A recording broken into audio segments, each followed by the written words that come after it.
Hello students, good morning everyone. Today we are going to start the next topic root means square value of alternating EMF. इससे पीछे जो topic हम last video में बताया होगा उसमें हमने बताया था root mean square value of alternating current. दोनों topics as it is same मैंने बताए थे, मैंने कहा था खुद कर भी लेना, थोड़ा मैं जल्दी से इसको आप कर रहा हूँ, आप इसको करना, ठीक है। वही बात है, root mean square value of alternating EMF को रिप्रेजेंट हम ईआरएमएस से, ये ई इफेक्चुअल बोल लिखा हुआ है, this is the effectual value of alternating EMF and this is the virtual value of alternating EMF. तो root mean square value of alternating current की एक कांस्टेंट वैल्यू होती है, ठीक है, एक कांस्टेंट वोल्टेज होती है which would generate the same amount of heat in a given resistance in a given time as is done by the alternating EMF when passed through the same resistance and for same time। वही बात है भाई, इसकी एक value जो आएगी ना, root mean square value of alternating EMF की एक कांस्टेंट वैल्यू आएगी 0.707 ऑफ ई नोट आपकी आएगी, ठीक है। ये वोल्टेज आपकी कब आती है, जब हम ये वोल्टेज फ्लो करें, ठीक है। और दूसरे केस में जो अल्टरनेटिव ईएमएफ हम सप्लाई करेंगे तो दोनों केसेस में जो हीट डेवलप जो होती है वो आपकी सेम होती है और उनको बराबर कर देते हैं हम। तो डेफिनेशन में इसकी लिख रहा हूँ, एक बार फिर मैं बताऊंगा। Root mean square value of RMS लिख शॉर्ट में, root mean square value of alternating EMF, root mean square value of alternating EMF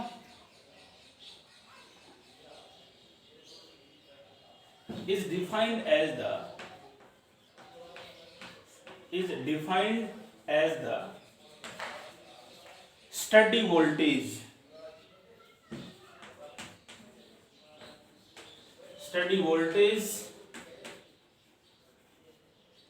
which would generate the steady मतलब कांस्टेंट वोल्टेज होता है, which would generate the same amount of heat,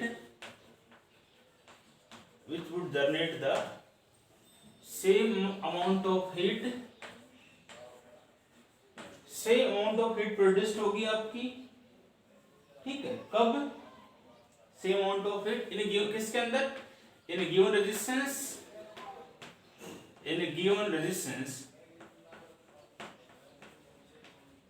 in given time, in A given time as is done by the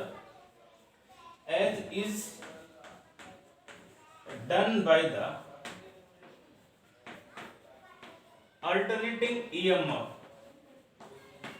वही बात है, जब हम alternating EMF apply करते हैं, when applied to the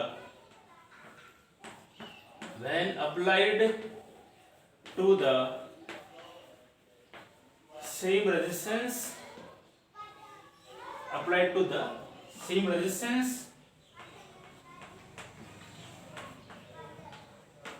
and same time,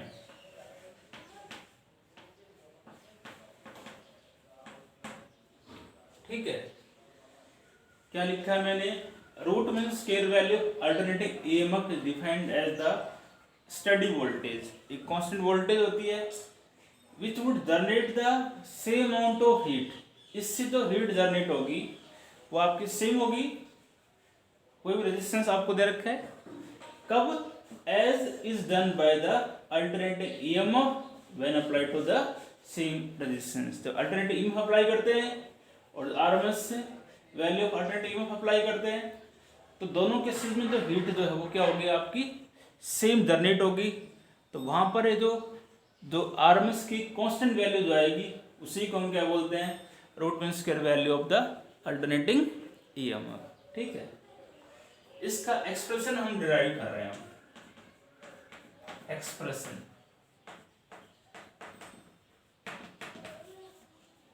तो पहले वही बात है, हम इक्वेशन मान लेते हैं अल्टरनेटिंग ईएमएफ की, ठीक है। सपोज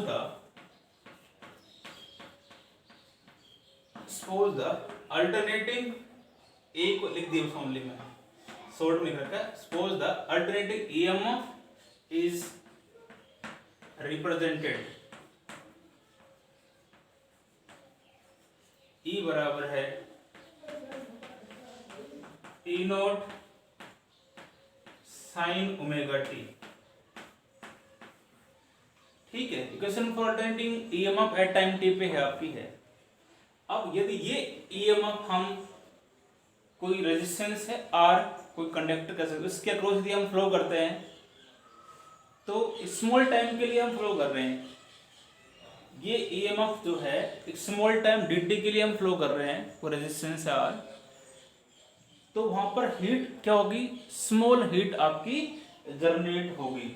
तो मैं यहाँ पे ये लिख रहा हूँ सीधा ही, small amount of heat is produced, small amount of heat is produced, क्या होगी, स्मॉल हीट आपकी प्रोड्यूस्ड होगी, कब होगी ये,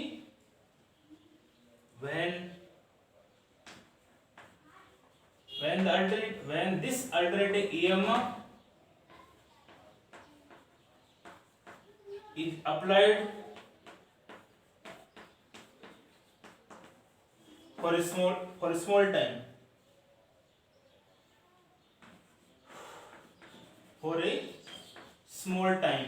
स्मॉल टाइम के लिए यदि ये EMF हम अप्लाई करें, ठीक है, इन एक रेजिस्टेंस का नाम भी डाल दो, रेजिस्टेंस आर कह सकते हो। स्मॉल टाइम के लिए आपने, स्मॉल टाइम को आप नाम डाल दो dt कह सकते हो आप, dt टाइम तक हमने ये हीट फ्लो की, ये रेजिस्टेंस आर के अक्रॉस, तो स्मॉल अमाउंट ऑफ हीट क्या होगी, dH इज इक्वल टू, भैया आप रिलेशन जानते हैं हम, H is equal to I square R T होता है, I इज इक्वल टू हम जानते E बाई आर भी होता है, तो यहाँ पर E बाई आई हो जाएगा, ओम्स लॉ से होते हैं ना, I is equal to E by R, वो कर देंगे हम। तो स्मॉल अमाउंट ऑफ हीट यहाँ पे क्या आएगी, मैं इससे सीधा लिख रहा हूँ, E square by R square into R into dt, ठीक है, एक आर से आर कट जाएगा, तो dH इज इक्वल टू आपका क्या हो जाएगा, E square by are,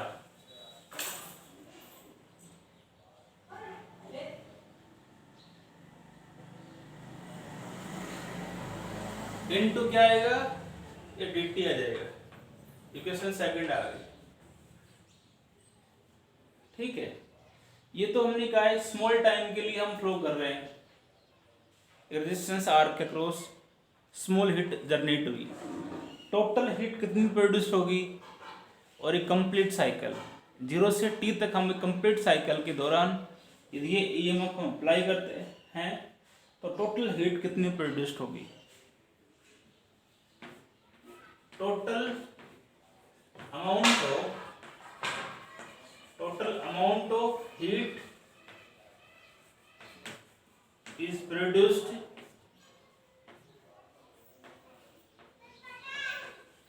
in complete cycle,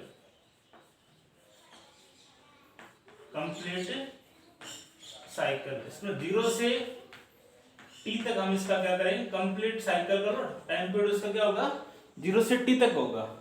तो आप इस इक्वेशन का इंटीग्रेशन करोगे, कहां से कहां तक, 0 से t तक इंटीग्रेशन करोगे इसका, ठीक है।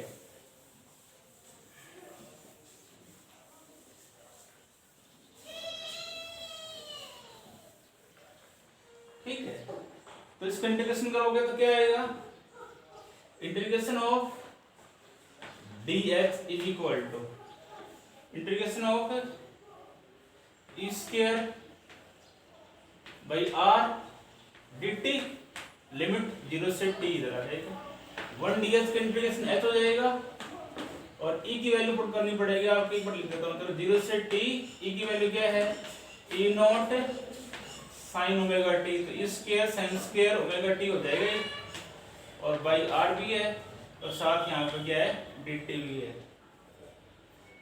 आप डी टी के रेस्पेक्ट में इसका इंटीग्रेशन कर रहे हो, तो E nought square by R constant है, इसको लिख देते हैं इंटीग्रेशन का साइन से बाहर लिख दो, E nought square by R integration of 0 से t, और साइन स्क्वायर ओमेगा टी का फॉर्मूला बताया था पीछे बड़ा ही, ये सीधा कर दो इसको। चलो इसको हम 1 minus cos 2 omega T by 2, और बाहर इसके dt आ गया, साइन स्क्वायर ओमेगा टी का फॉर्मूला लगा दिया।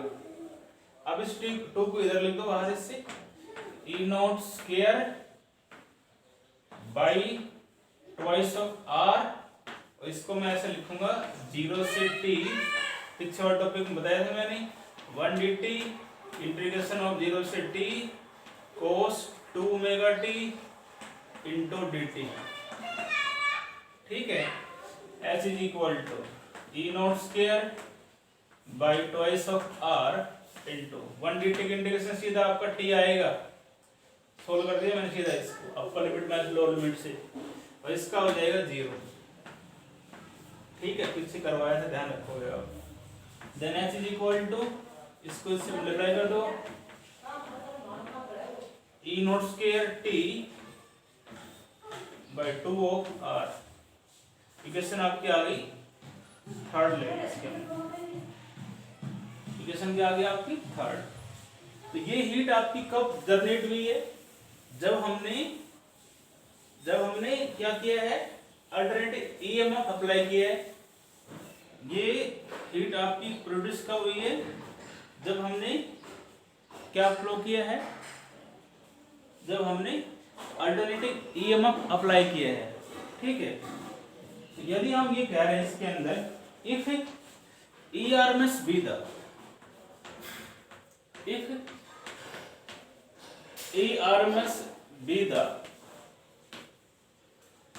root mean square value of alternative EMF or a complete cycle,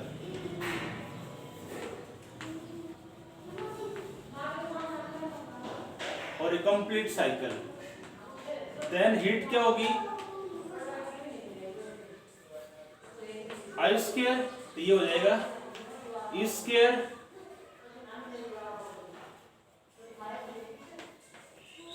RT, ये आएगा, उसी फॉर्मूले से लिखा है, H is equal to I square RT वाले फॉर्मूले से लिखा है। कैसे, I क्या होगा, E बाई R, इस केस में EMF क्या है आपका, ERMS, रेजिस्टेंस R था ही, सॉरी यहाँ भी R स्क्वायर आएगा, तो I E बाई R कर दिया मैंने, I E बाई R, तो स्क्वायर कर दिया, R से R कट जाएगा। H इस केस में आपकी क्या होगी, E square RMS by R into T, equation आपकी 4 आ गई है, ठीक है। और ये भी हीट है और ये भी हीट है, थर्ड और फोर्थ को कंपेयर कर दो, from equation third and fourth, E square RMS T by R is equal to E nought square T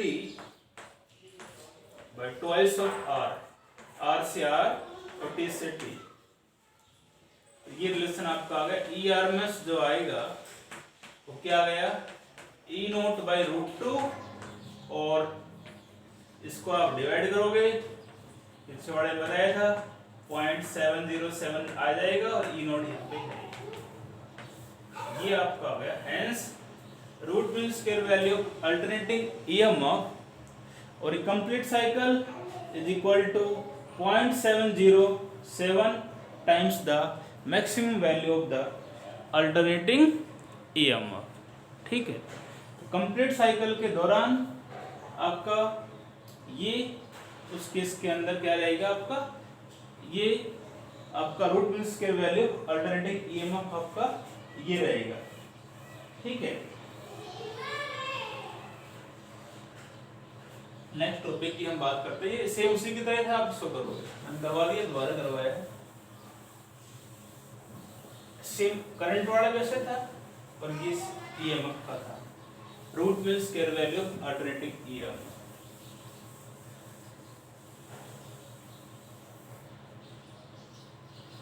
next topic इसके अंदर हम करते हैं alternating current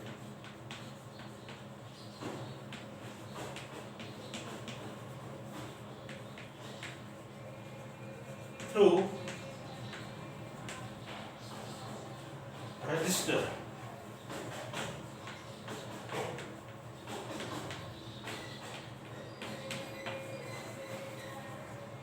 alternating current through resistor. यदि हम अल्टरनेटिंग करंट जो है रेजिस्टेंस के अलॉन्ग फ्लो करते हैं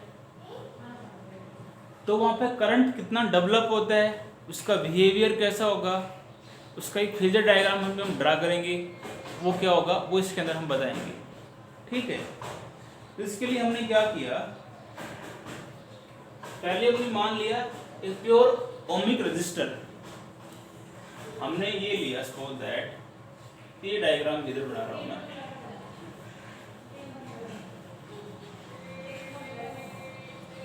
इसको हमने जोड़ दिया source of the alternating EMF.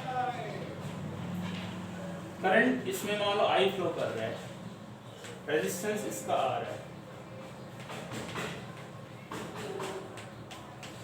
ठीक है, तो इनिशियली हमने क्या लिया, consider a pure ohmic register, consider a pure ohmic register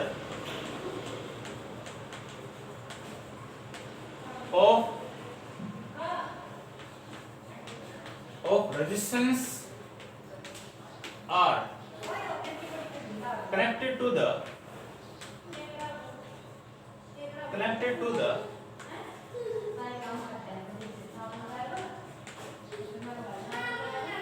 source of alternating EMF as shown in figure first figure में इसको हमने कनेक्ट किया हुआ है। ठीक है, फिर हम अल्टरनेटिंग ईएमएफ जो सप्लाई करते हैं, let the alternating EMF supplied, ये ईएमएफ हमने सप्लाई किया और उसकी वैल्यू हमने क्या मान ली, E is equal to E nought sine omega T. ये ईएमएफ हमने क्या किया, सप्लाई किया, देन करंट जो इस सर्किट के अंदर होगा वो किसके बराबर आएगा, I इज इक्वल टू क्या होगा, E बाई आर होगा, सीधी सी बात है, रेजिस्टेंस दे रखा है, ईएमएफ अप्लाई आपने ही किया हुआ है, ये हो जाएगा E किसके बराबर है, E nought sine omega T by R, और E बाई आर क्या होता है, करंट, पर यहाँ पर E नॉट है तो मैक्सिमम करंट हो जाएगा, I इज इक्वल टू आप E कहोगे यहाँ से I nought sine of omega T. This equation gives the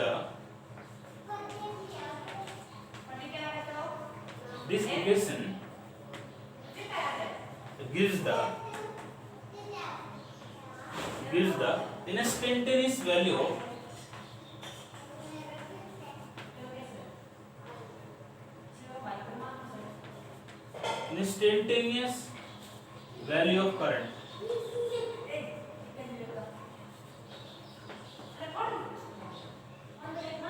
ठीक है, ये अल्टरनेटिंग करंट आपका ये क्या है, this equation gives the instantaneous value of the current.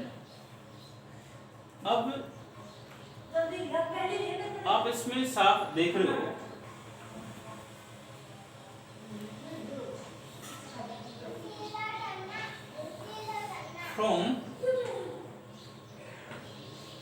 Equation first and second दोनों इक्वेशंस को आप कंपेयर कर रहे हो, दोनों का बिहेवियर सेम है, ठीक है। तो ग्राफिकली जो है ई और I are in same phase, +1 के अंदर फेज के बारे में पढ़ा होगा आपने। ई और आई का फेज क्या होगा आपका, सेम रहेगा। From equation first and second that E alternating E and I लिख देता हूँ शॉर्ट में, alternate EMF and current are in same phase and graphically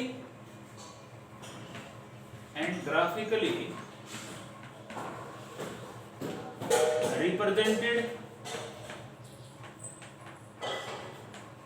as, इस पर ग्राफिकली ऐसे रिप्रेजेंट करोगे इसको आप,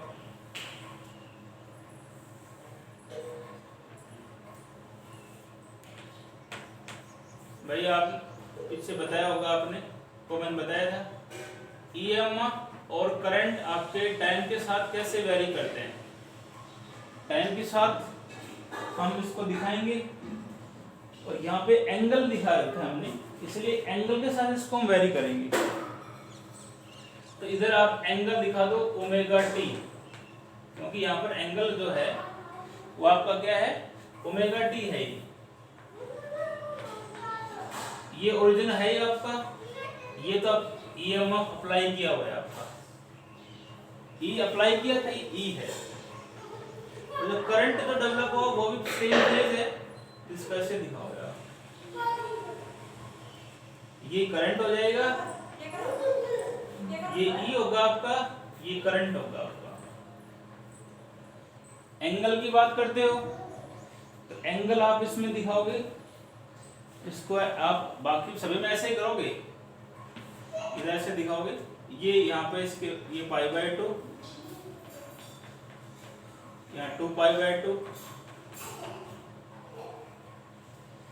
यहाँ इस पॉइंट के ऊपर 3π/2, और ये आपका 4π/2।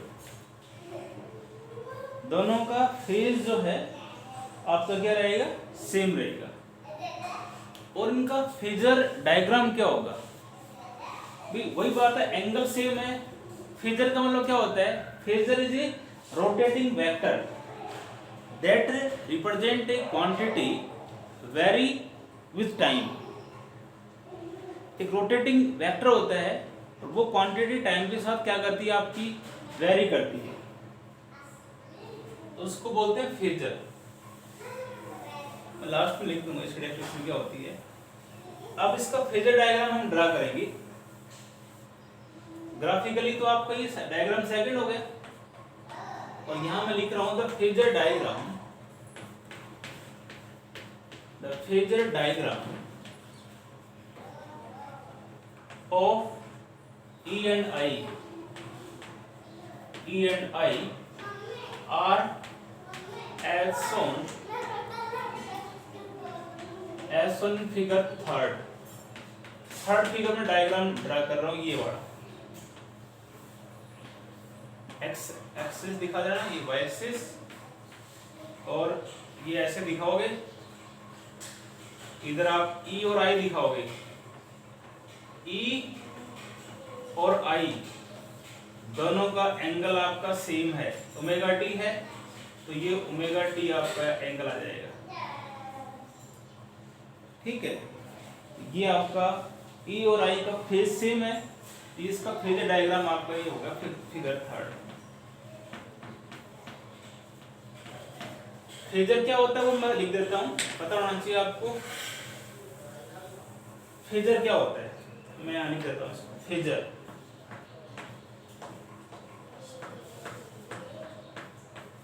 a rotating vector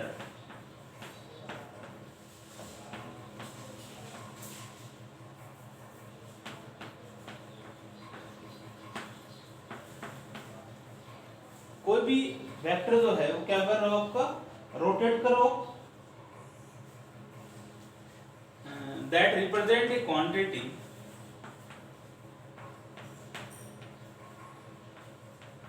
that represent a quantity, वो टाइम के साथ क्या करनी चाहिए, वैरी करनी चाहिए। A rotating vector that represent a quantity vary with time, vary with time, उसको बोलते हैं हम is called phasor। ठीक है, ये तुम्हारे पास 3 टॉपिक में करवाऊंगा, एक मैंने करवा दिया, तीनों में सेम ऐसे करेंगे हम। पहले था अल्टरनेटिंग करंट थ्रू रजिस्टर, कल करेंगे हम alternating current through inductor, inductance coil. उसके अंदर भी हम एक इंडक्टेंस कॉइल ले लेंगे, यहाँ पर ईएमएफ अप्लाई करेंगे, करंट की इक्वेशन हम ड्राइव करेंगे, उसके दोनों का फेज कैसा होगा वो इक्वेशंस के अकॉर्डिंग हम देखेंगे और उसका फेजर डायग्राम ड्रा करेंगे। फिर हम अल्टरनेटिंग करंट थ्रू कैपेसिटर, एक प्योर कैपेसिटर लोगे जिसको हम सोर्स ईएमएफ से जोड़ दोगे, ईएमएफ अप्लाई करेंगे वाला, और फिर जो अब करंट डेवलप होगा उसका behaviour with respect to EMF कैसा होगा, उसका ग्राफिकली डायग्राम और उसका फेजर डायग्राम। ठीक है, इसको हम कल करेंगे। थैंक्स।